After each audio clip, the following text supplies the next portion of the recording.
What I want to explain from the last video I done, I'm working on the premise of being preemptive. So I'm striking first. And I know a lot of people will say that's wrong, you shouldn't strike first.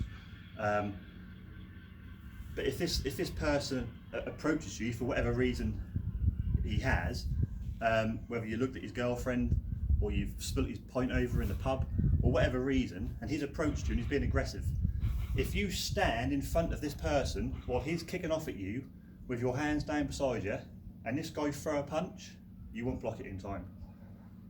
In the martial arts they teach you to block and counter. From this distance, maybe 18 inches away, you won't react in time. If this guy brings his head forward, you won't react in time. I mean, you've only got to look on YouTube and look at the videos of guys getting knocked out in the street from this distance. The distance is lost so quickly, you won't react in time. So that's why I was saying last time how important it is to have some structure up in front to bridge this gap, to keep this distance. And that's why we use the fence. There's also another couple of types of fences that I like to use.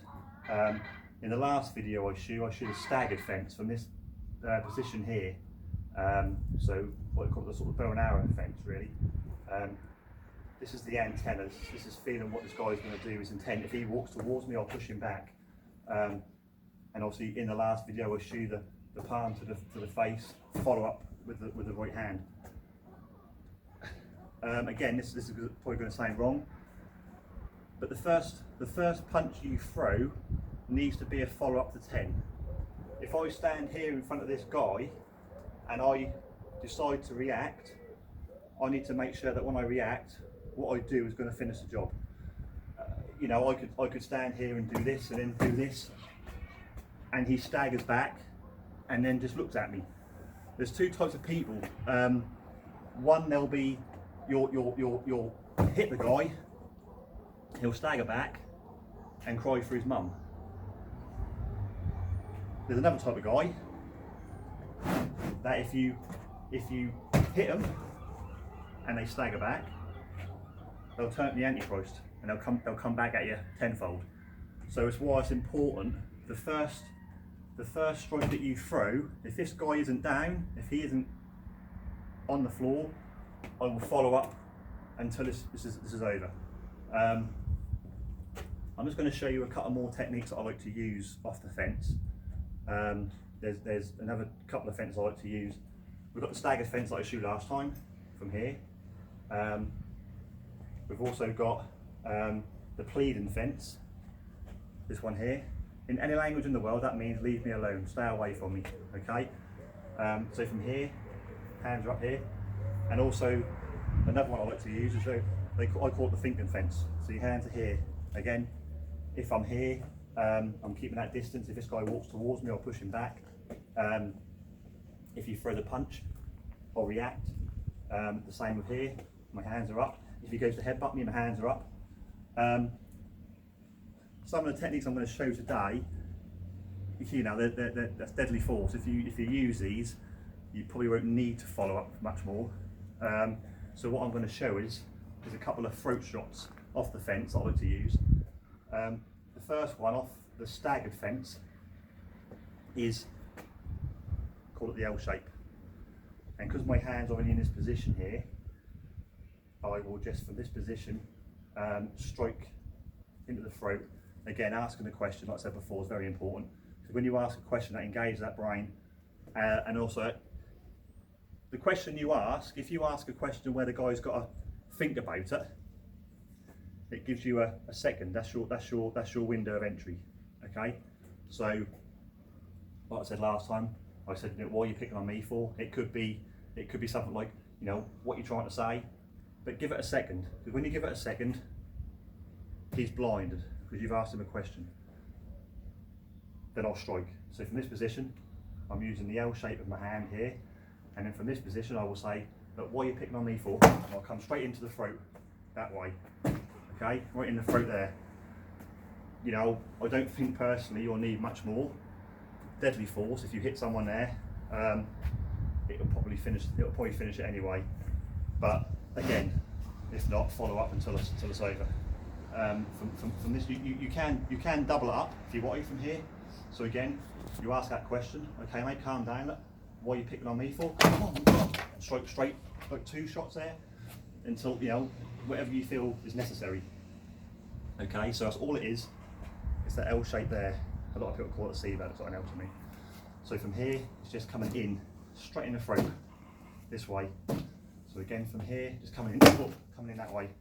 Okay, that's the first one. Very, very effective. I can't stress enough how important. That's a deadly shot, that is. The next one, off the Finken fence, I like to say. Again, my hands are here, so it's a very good stance because I'm protecting my chin, I'm protecting my throat from here. I strike off this. So from here, if I'm again in front of this guy here, if he proceeds to come forward and push, try and close that gap, I'll keep my hand up here.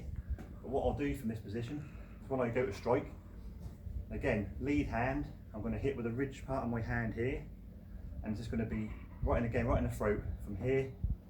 Very effective. Just a chop right into the throat from this position. From here, again, ask that question. What you try to say, mate? Bang! Straight into the throat. Again, if you want to follow up from that, you can come into here, come into there with an elbow. I can also use it off this hand as well. So from here, under here, I'm up here. Calm down, mate. Look. What you try to say? Coming this way, straight underneath, into the throat. Again, very effective. You wouldn't need much more following up from that, to be honest. So again, from here, front hand first, into the throat. And if you want to follow up with an elbow or with another strike, off the back hand, I'm going to sit that under my armpit here. From this position, again, my hand's on here. If he comes forward, then from this position, I'll ask a question. Strike from here. It's coming straight into the throat. Strike. Very, very dangerous. The last one I like to use is maybe I'm in a confined space, a busy place, maybe my back's against the wall. I'll have my hands in what they call it a pleading fence here from this position. Okay, maybe I ain't got the distance, I can't step back to get this fence. So I've just got to work with what I've got here. So what I'll do from here, again, my hands are up. This guy goes to headbutt me from here. My hands are here. He ain't going to headbutt me from there. If you throw the punch from there, I'm going to see it. I'm going to be able to stop that. But from this position, I'm here. I'm talking to the guy, and I'm going to check his shoulder from this position with this hand, and I'm going to launch my forearm straight into his throat from here. So I'm here. I'm saying, "Listen, mate, calm down." And I'm going to come straight in that way. Forearm straight into the middle, in the throat there. Again, very effective. So from here, I'm talking to the guy. I'm saying, "Calm down, mate. I don't want to fight you. I can't get away. I can't step back." Okay. So from here, this is where I've got to deal with from here. So from this position, I'm just going to check his shoulder, come straight in. Again, if you want to follow up from that, it's entirely up to you. I would suggest it's wise to follow up with something else, but maybe again you could put in two. You can put in 2 elbows from there. So there's some of the other ones I like to use from the fence. They are very, very deadly shots. So I would say just be careful if you ever train these with somebody. Just be very careful because obviously that's deadly force. So I'll just quickly recap just of the 3 I've done today. So from here off the staggered fence, using that L shape here, just coming in straight to the throat. From here, straight to the throat. Just from this position, coming in that way. The next one, the 2 chops to the throat off the Finken fence from here, just from this position again, just coming in from there, just stepping straight in. Very, very, very simple. Under stress, you want to do techniques that you're going to be able to pull off straight away. You don't want to have 1,000 different techniques, because when the shit hit the fan and you're thinking too much, that's when you're going to get attacked, and when you're going to have problems because you're standing there thinking too much.